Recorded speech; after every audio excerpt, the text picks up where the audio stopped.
We shape our buildings, thereafter they shape us. That's a quotation from Winston Churchill, speaking in 1942 after the destruction of the House of Commons by bombing. We shape our buildings, thereafter they shape us. I believe it was being suggested that the House of Commons should be rebuilt in an entirely different format, like other legislative chambers around the world, where, for example, people sat at desks in a curvature around a central dais. Churchill was opposed to this idea. He wanted it built exactly as it had been, and in fact that's what happened. The House of Commons is in fact too small to accommodate all the members of Parliament. On those occasions when everybody is there, not at the moment of course, you will see that some members end up sitting on steps or standing at the back. There isn't room on all the benches for all the members. It seems a bit odd to rebuild the building when it wasn't entirely fit for purpose. Churchill's point was that the nature of our political system and the way it works has evolved from the way in which the government and the opposition sit facing each other on rows. It's an interesting speculation about how this has influenced our politics, and it's perhaps significant that the devolved governments in Scotland and Wales have not followed that design when they've come to build their new buildings. What I want to consider is to what extent is that aphorism of Winston Churchill's generally true? He was speaking of a particular situation, but it has a more widespread sound to it. And in particular, is it true of churches? Certainly, the design of churches in the past has reflected what went on. Perhaps most obvious to us is the way in which in the Free Church tradition typically there is a central pulpit, because the preaching was so central to the worship and the singing was congregational rather than choir dominated. The question then arises, to what extent does that fact mean that our churches look like that, mean that we expect our worship to be that way? In recent years, we've seen very different ideas of design enabling us to do different things. Modern church architecture generally reflects some different thinking. In our circuit, a number of our churches have that central pulpit, but as time has gone on, some have made the role of the lectern more important, and the central pulpit is not used. There's a feeling that the preacher shouldn't be raised up above the people, and the focus of people's attention should be the cross rather than the person's talking. Of course, some of this has to do with being heard. Before microphones and PA systems, it was important that the preacher was raised up and able to speak out to be heard. With modern amplification, that has altered. Has the place of preaching itself changed in our churches? When I was a child, the sermon was always the climax, so to speak, of a service. Everything led up to it.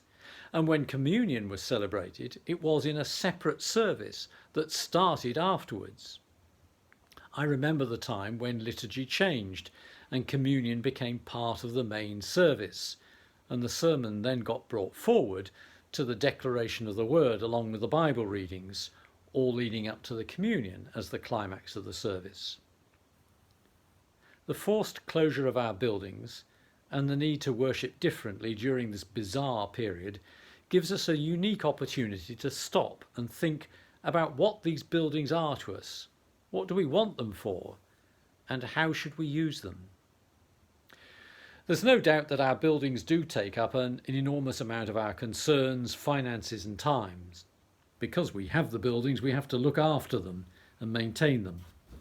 Some people find this wrong, but the buildings will not look after themselves.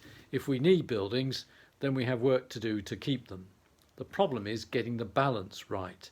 For some people, the buildings become more important than anything else, and then the place, rather than the community, becomes the local church.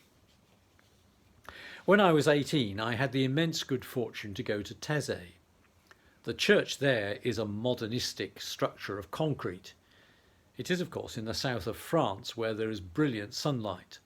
The walls protect from the heat, and in them are set many stained glass windows, made with very deeply coloured and contrasting glass in fabulous patterns. They are arranged in a complex fashion around the church. The light shines through them and produces areas of different coloured light on the walls and floor. Because of the distribution of the windows and the changing position of the sun, there's a sort of kaleidoscopic effect, so that the pattern is never the same on two occasions.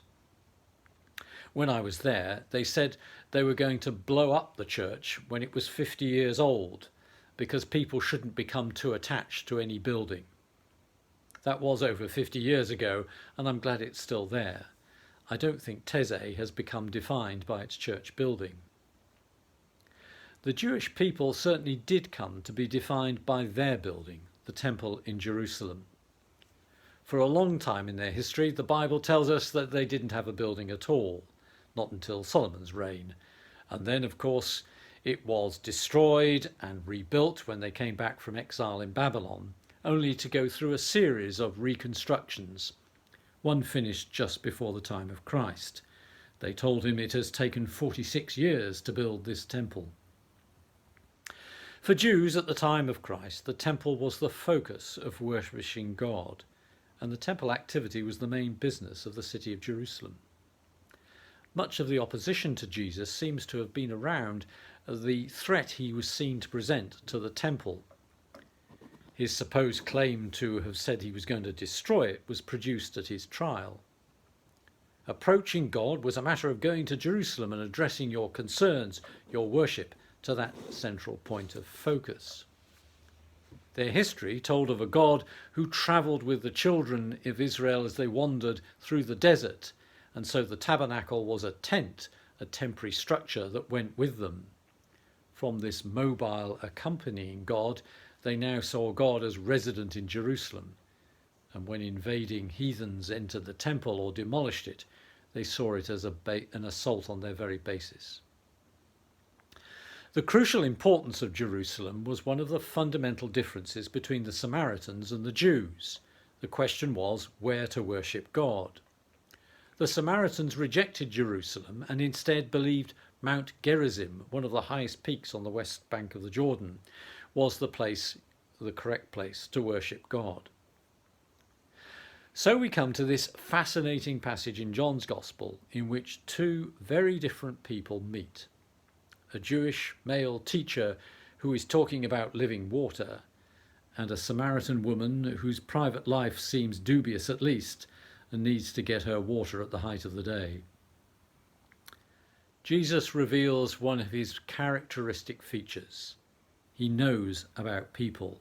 He knows about her. So the Samaritan woman challenges him on this central dividing issue, where to worship God.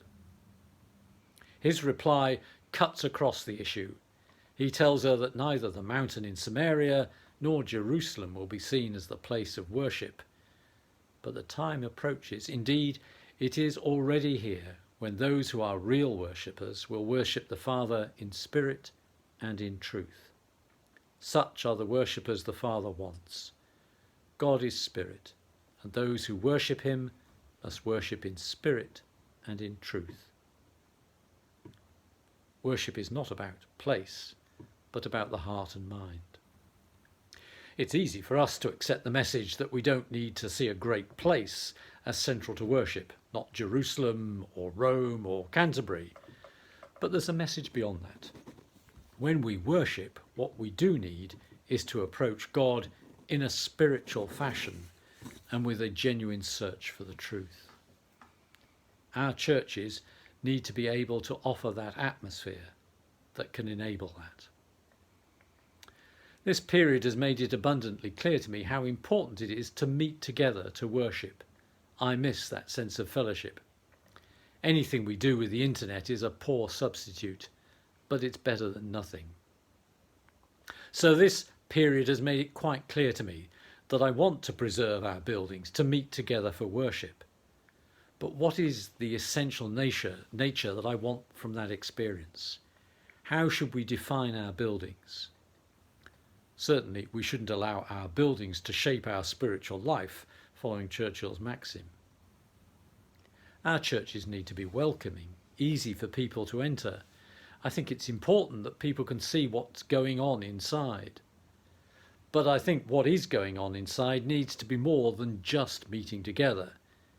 That sense of fellowship should be part of the experience which Jesus tells us is the essence of worship, to worship in spirit and truth. Our churches need to be places where we can worship the Lord in the beauty of holiness. Worship in spirit and in truth.